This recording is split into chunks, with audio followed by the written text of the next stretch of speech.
माना जाता है कि यह कथा पढ़े बिना संतोषी माता का व्रत अधूरा होता है। संतोषी माता व्रत की पौराणिक कथा के अनुसार एक बुढ़िया थी। उसका एक ही पुत्र था। बुढ़िया पुत्र के विवाह के बाद बहू से घर के सारे काम करवाती, परंतु उसे ठीक से खाना नहीं देती थी। ये सब लड़का देखता पर माँ से कुछ भी नहीं कह पाता। बहू दिन भर काम में लगी रहती, उपले थापती, रोटी रसोई करती, बर्तन साफ करती, कपड़े धोती और इसी में उसका सारा समय बीत जाता। काफी सोच विचार कर एक दिन लड़का माँ से बोला, माँ, मैं परदेश जा रहा हूँ। माँ को बेटे की बात पसंद आ गई तथा उसे जाने की आज्ञा दे दी। इसके बाद वो अपनी पत्नी के पास जाकर बोला, मैं परदेश जा रहा हूँ, अपनी कुछ निशानी दे दो। बहू बोली, बैककोट, मेरे पास तो निशानी देने योग्य कुछ भी नहीं है। ये कहकर वो पति के चरणों में गिरकर रोने लगी। इससे पति के जूतों पर गोबर से सने हाथों से छाप बन गई।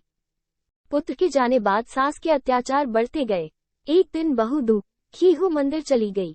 वहां उसने देखा कि बहुत सी स्त्रियां पूजा कर रही थी। उसने स्त्रियों से व्रत के बारे में जानकारी ली तो वे बोली कि हम संतोषी माता का व्रत कर रही हैं। इससे सभी प्रकार के कष्टों का नाश होता है। स्त्रियों ने बताया, शुक्रवार को नहा धोकर एक लोटे में शुद्ध जल ले गुड़ चने का प्रसाद लेना तथा सच्चे मन से माँ का पूजन करना चाहिए। खटाई भूल कर भी मत खाना और नहीं किसी को देना। एक वक्त भोजन करना। व्रत विधान सुनकर अब वो प्रति शुक्रवार को स्वयं से व्रत करने लगी। माता की कृपा से कुछ दिनों के बाद पति का पत्र आया। कुछ दिनों बाद पैसा भी आ गया। उसने प्रसन्न मन से फिर व्रत किया तथा मंदिर में जा अन्य स्त्रियों से बोली, संतोषी माँ की कृपा से हमें पति का पत्र तथा रुपया आया है। अन्य सभी स्त्रियां भी श्रद्धा से व्रत करने लगी। बहू ने कहा, हे माँ, जब मेरा पति घर आ जाएगा तो मैं तुम्हारे व्रत का उद्यापन करूंगी। अब एक रात संतोषी माँ ने उसके पति को स्वप्न दिया और कहा कि तुम अपने घर क्यों नहीं जाते? तो वो कहने लगा, सेठ का सारा सामान अभी बिका नहीं, रुपया भी अभी नहीं आया है।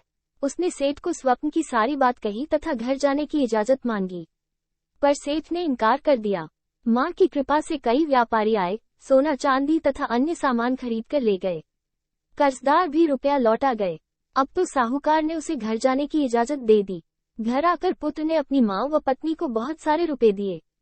पत्नी ने कहा कि मुझे संतोषी माता के व्रत का उद्यापन करना है।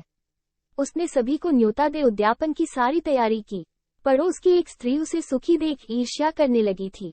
उसने अपने बच्चों को सिखा दिया कि तुम भोजन के समय खटाई जरूर मांगना। उद्यापन के समय खाना खाते खाते बच्चे खटाई के लिए मचल उठे, तो बहू ने पैसा देकर उन्हें बहलाया। बच्चे दुकान से उन पैसों की इमली खटाई खरीदकर खाने लगे, तो बहू पर माता ने कोप किया।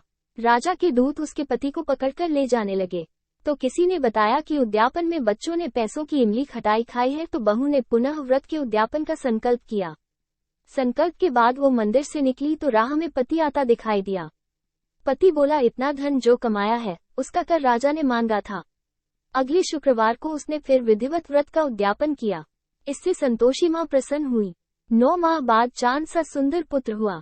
अब सास, बहू तथा बेटा माँ की कृपा से आनंद से रहने लगे। कथा यहीं पर समाप्त हुई।